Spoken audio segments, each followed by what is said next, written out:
Guys, so first we're going to just melt some butter, and I use a big stock pot. After it's melted, you want to add the oxtail after you rinse them off.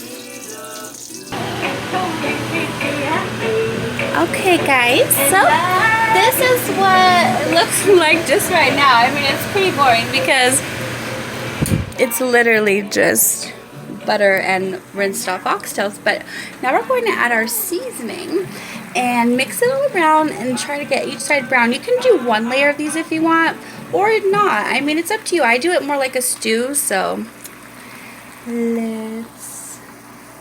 Cafe there gave his order to a girl with a bow and a hair. Oh, okay, perfect. So now I've got all the seasonings on.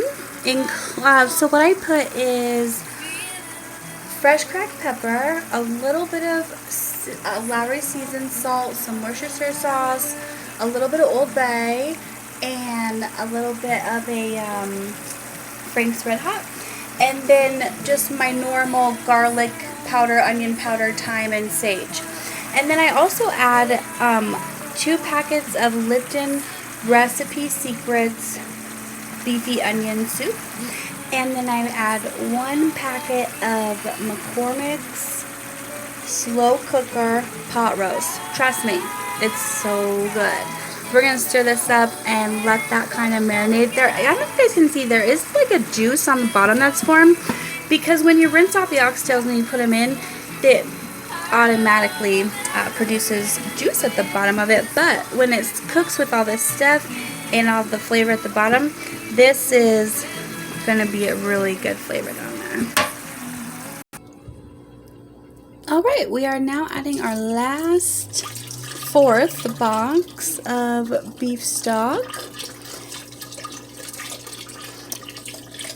And we have to add a little bit of water because we want the oxtail to be covered. Well, I do. I like that. But we can also try to wiggle them around and see if they won't fit in there.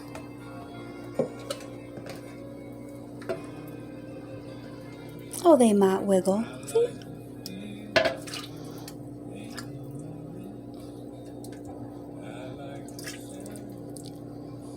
Okay, now we're going to cover this and let it simmer for a couple hours and then add the cabbage. It's going to be amazing.